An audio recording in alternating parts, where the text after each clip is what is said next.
आज विश्व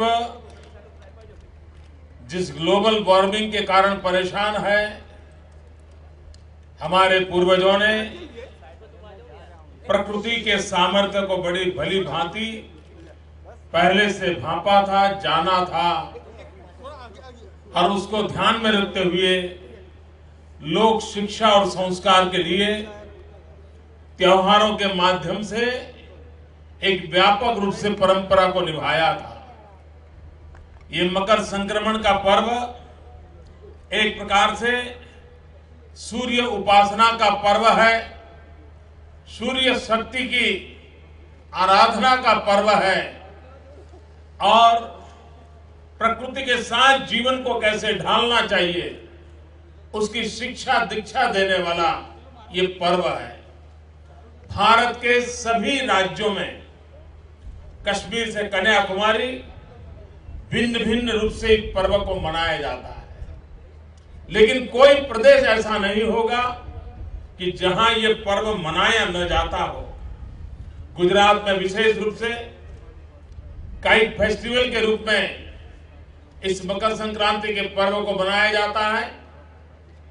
परंपरा के अनुसार दान पुण्य का भी बहुत बड़ा महत्व रहता है और ये स्नेह और स्निग्धता का भी त्योहार है, जहां महाराष्ट्र में कहा जाता है तिल गुड़ गेहा यानी गुड़ गुड़ बोला। ये महाराष्ट्र की परंपरा है। ये तिल और गुड़ इसका आहार भी स्नेह और स्निग्धता का परिचायक है और उस अर्थ में ये महोत्सव हिंदुस्तान के जन जन में व्याप्त एक प्रकृति प्रेम का प्रतिबिंब है। गुजरात ने इसको टूरिज्म के साथ जोड़ा है,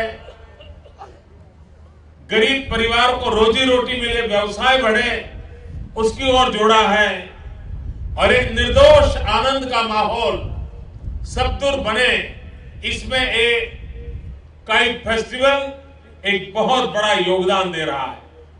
पिछले कुछ वर्षों से उसका एक रूप, उसका स्केल हमने बहुत बढ़ाया है। आज गुजरात के भिन्न भिन्न स्थानों पर भी धीरे धीरे उसको हम आगे ले जा रहे हैं और हम देख रहे हैं कि विश्व में जिस प्रकार के फेस्टिवल की चर्चाएं होती हैं, इन दिनों हिंदुस्तान में जैसे कुंभ के मेले की विश्व रूप से चर्चा होती है, उसी प्रकार से धीरे धीरे गुजरात के काइट फेस्टिवल ने भी विश्व के फेस्टिवल के मैप पर अपनी जगह बना ली है। वो दिन जरूर आएंगे जबकि दुनिया के लोग भारत यात्रा के समय हिंदुस्तान के काइट फेस्टिवल को भी ध्यान में रखते हुए अपने कार्यक्रमों की रचना करेंगे। हम उस दिशा में आगे बढ़ना चाहते हैं। हम सूर्य की शक्ति की उपासना को राज्य के विकास के साथ भी जोड़ा है। आज पूरे विश्व में एनर्जी क्राइसिस का माहौल है।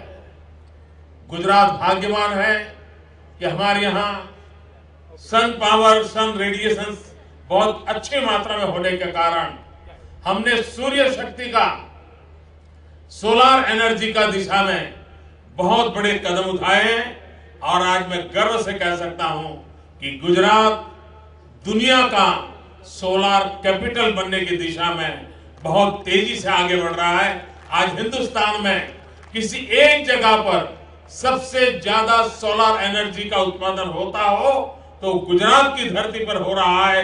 ये सोलर एनर्जी के क्षेत्र में गुजरात का पदार्पण ये इस पीढ़ी के लिए तो है ही है, लेकिन आने वाली अनेक पीढ़ियों का भाग्य बदलने के लिए ये सोलर एनर्जी के हमारे इनिशिएटिव है।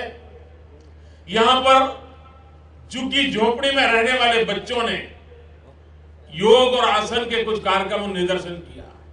ये म्युनिसिपल स्कूल बोर्ड के बच्चे हैं, झुग्गी झोपड़ी में रहने वाले हैं, बीपीएल परिवार से आने वाले बच्चे हैं।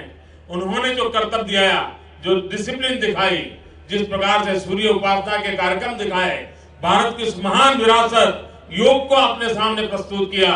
मैं Ahmedabad municipal corporation school board के सभी बंधुओं को बहुत बहुत बधाई देता हूं और इन सभी झुग्गी झोपड़ी से आए हुए बच्चों के कॉन्फिडेंस को देख करके उनके प्रति मैं बहुत ही आदर भाव व्यक्त करना चाहता हूं कि ये हमारी पूंजी है जो हमारे आने वाले गुजरात के निर्माण के अंदर बहुत बड़ा योगदान देने वाली है। सामान्य परिवार के बच्चे भी, उनको अगर अवसर मिले, उनको अगर एक्सपोजर मिले तो एक कॉन्फिडेंस के साथ बहुत आगे बढ़ सकते हैं। कुछ समय के बाद यहाँ मंच पर भी कुछ सांस्कृतिक कार्यक्रम होने वाले हैं, कुछ नाट्य नृत्य नाच होने वाला है।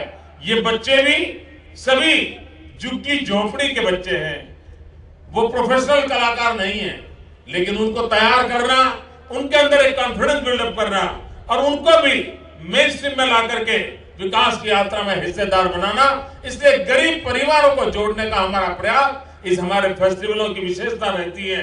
आइए भाइयों बहनों, हम इस फेस्टिवल का मजा उठाएं।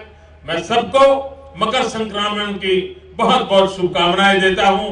देश भर के नागरिकों भी मकर संक्रांति की बहुत बहुत शुभकामनाएं देता हूं। और हम भी जैसे आकाश में, आसमान में ये पतंग जा रहा है, आपकी सपने भी नई नई ऊंचाइयों को पार करने वाले, नए नए संकल्पों को सिद्ध करने वाले बने। यही शुभकामनाओं के साथ महामहिम गवर्नर साहब का मैं बहुत बहुत स्वागत करता हूं। जय जय गरवी गुजरात।